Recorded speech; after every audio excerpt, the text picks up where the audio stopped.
বাবা ভিক্ষা দাও। আপনি এত বয়সে ভিক্ষা করা লাগে, আপনার কোনো ছাল পাল নাই?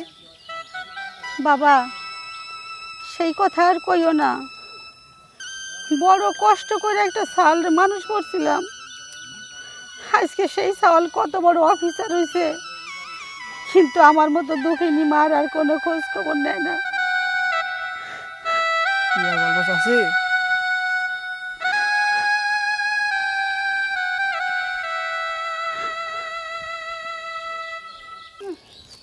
মানুষটা যে কই গেল, হাতে বাদাম ধরাই দিয়ে আর খবর নেই। অবশ্য ভালোই হয়েছে, বাদামটা না থাকলে তার সময়টা কাটতো না। মাগো একটু ভিক্ষা দেন। কী ব্যাপার খালা, আপনি এই বয়সে যে ভিক্ষা করতেন, আপনার বাড়িতে কি ইনকাম করার মতো কেউ নাই? মাগো ইনকাম করার মতো যদি কেউ থাকতো, রাস্তায় কি এই ভিক্ষার থালা নিয়ে বের হইতাম মা?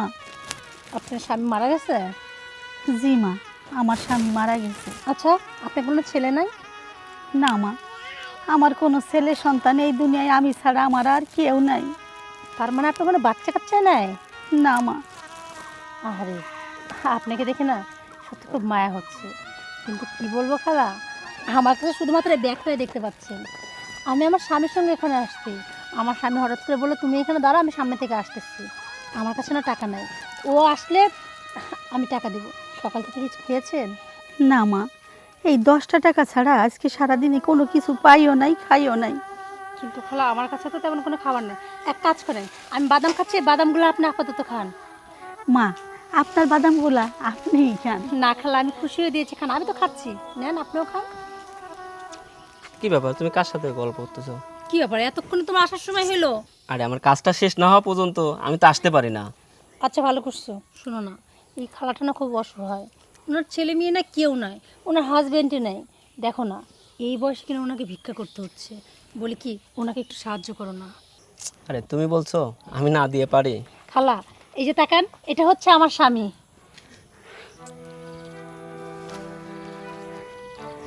এনো, এখানে 5,000 টাকা আছে, ওনাকে দিয়ে দাও। আরে তোমার হাত দিয়ে দাও না। আরে তুমি দাও না। আরে একই তো কথা। এনেন। না না, আমি আপনার 5,000 টাকা নিব না, আমার কোনো দরকার নাই। মা আমি যাই গা। আরে খালা শোনেন, আপনি কে বলেন না বললেন আপনার কেউ নাই, আর সারাদিন কোনো ভিক্ষাও হয়নি। আমার স্বামী তো আপনাকে 5,000 টাকা দিচ্ছে, জানেন আমার স্বামী কি পরিমাণ কিপটা। আর আপনি টাকা কেন নেবেন না? আর তাছাড়া খালা 5,000 টাকা নিলে আপনি বেশ কয়েকদিন ভিক্ষা করতে হবে না, বসে বসে খাইতে পারবেন। মা আমি সারাদিনে যে 10 টাকা ইনকাম করছি, এটা আমার কাছে অনেক কিছু। ওই 5,000 টাকা আমি চাই না মা, ওই 5,000 টাকার আমার কোনো দরকার নাই। আমি আরে- যাই, আপনারা ভালো থাকেন মা। এটা আপনাকে আমি মন থেকে দিচ্ছি, এই টাকাটা নেন আপনি।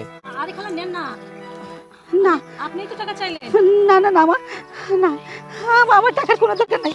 আমি 5,000 টাকা চাই না, আমি 5,000 টাকা চাই না, কি আছে বল? আমি 5,000 টাকা চাই না। আর আমি বললাম যে টাকাটা তুমি দাও, হয়তো তুমি দিলে নিত। আচ্ছা, তুমি কিভাবে শিওর হচ্ছে যে আমি দিনে নিত? তার মানে কি, কোনোভাবে কি তুমি ওনাকে চেনো? বিষয়টা কি এরকম যে তোমাকে দেখে চিনি উনি টাকাটা নিল না? আরে আমি ওনাকে আজ ফার্স্ট টাইম দেখলাম, আর ওনাকে আমি কিভাবে চিনবো? তাহলে তুমি যে বললা যে তুমি দিলার জন্য নিল না, আমি হলে নিত, ব্যাপারটা কি?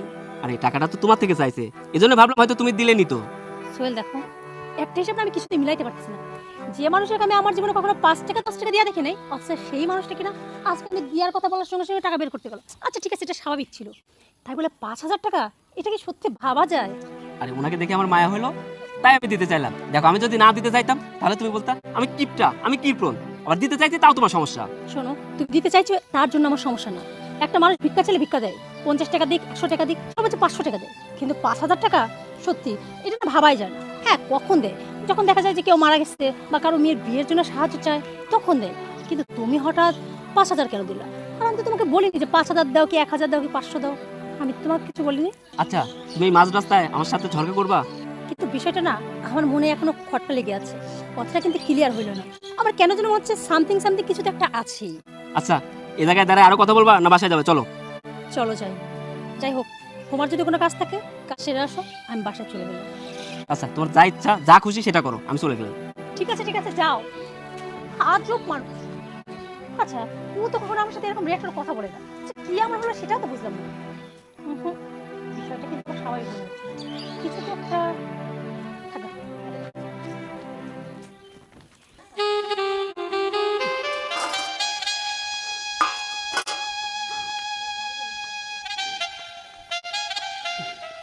বাবা একটু ভিক্ষা দিয়ে যান বাবা। আচ্ছা, আপনি এই বয়সে ভিক্ষা করছেন, আচ্ছা আপনি কি কেউ নেই? বাবা রে, এই দুনিয়ায় আমার বলতে আমার কেউ নেই বাবা। সারাদিন কিছু খাই নাই বাবা, দয়া করে কিছু দিয়ে যান বাবা। সারাদিন কোনো কিছুই খান নাই? না বাজান। আচ্ছা আপনি বলেন কি? আচ্ছা ঠিক আছে, আপনি একটু অপেক্ষা করেন, আমি আসছি। কেউ কি আছেন? 2-4-5 টাকা ভিক্ষা দেন।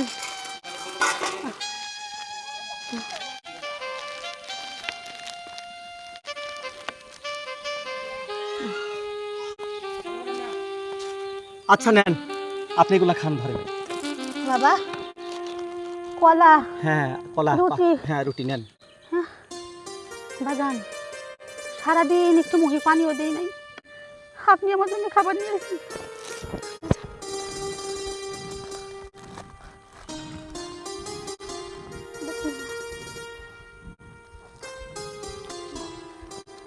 আল্লাহ আপনার পাশে থাকুক, আল্লাহ আপনার হাত দান করুক। আপনি আমার কাছে রেখেছেন বাবা, আপনি তো খান। না আপনি খান, খান। খান বাবা। না আপনি খান।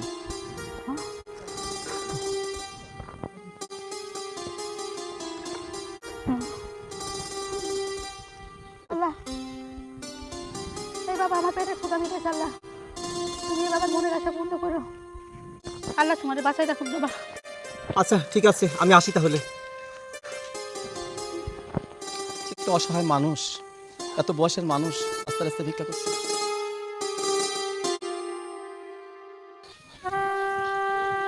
আরে ওই খালা না? হ্যাঁ উনিই তো। খালা, আপনি আমাকে চিনতে পারছেন? হ্যাঁ মা। আচ্ছা খালা, এই যে গরমের মধ্যে এত কষ্ট করে রাস্তার মাঝখানে বসে ভিক্ষা করতেছে, দেখুন তো ঘেমে কি অবস্থা হয়েছে। আর তাছাড়া আপনাকে দেখে তো মনে হচ্ছে আপনার শরীরটা ভালো না। কিন্তু জানেন তো খালা, আমি আবার কেন ঘুরে আপনার সাথে দেখা করতে আসলাম? কেন মা?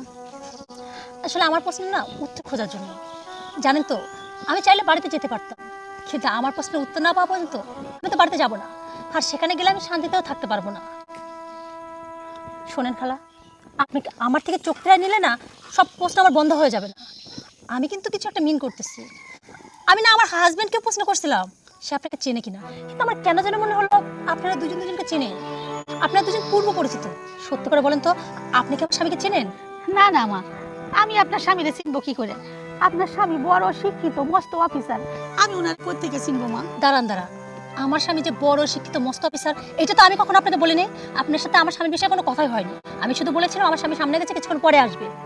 আপনাকে তো আমার মনে হয় আমি কখনো বলিনি যে আমার স্বামী শিক্ষিত বা মস্ত বড় অফিসার। আপনি কিভাবে জানলেন যে আমার স্বামী মস্ত বড় অফিসার, শিক্ষিত একজন ছেলে? মা গো, মানুষের পোশাক আশাক দেখলেই বোঝা যায় তারা কত শিক্ষিত, তারা কত বড় অফিসার। এটা কি আর কখন লাগে মা? খালা, আপনি না আমাকে হাসালেন। পোশাক আশাক দেখে কি সত্যি মানুষকে বোঝা যায়? এই যে যেমন দেখেন আপনার মুখটা দেখে, আপনার মুখ দেখে না আমি ভাবি না যে আপনি মিথ্যা বলতে পারেন, কিন্তু এখন না আমি বুঝতে পারছি বেশ আপনি গুছায় গুছায় মিথ্যা কথা বলছেন। এই যে যেমন দেখেন আপনি কথা বলছেন কিন্তু আমার চোখে চোখ রেখে কথা বলতে পারছেন না। খালা দেখেন, আমি একজন মেয়ে, আপনি একজন মেয়ে, আর আমি তো আপনার মেয়ের মতো। সত্যি করে বলেন না, আপনি ওনাকে চেনেন কিনা? আর কিভাবে বা চেনেন? আর কেনই বা তখন 5,000 টাকা না নিয়ে চলে আসলেন? কারণ 5,000 টাকা নিলে আপনি অনেকদিন বসে খাইতে পারতেন, এত কষ্ট করতে হইতো না। আপনি যদি টাকার প্রয়োজন না হয়তো এত কষ্ট করে আপনি ভিক্ষা করতেন না। খালা প্লিজ বলেন না। মা গো, আপনি আমার আর কোনো প্রশ্ন করেন না, দয়া করে আমার আপনি মাফ করে দেন।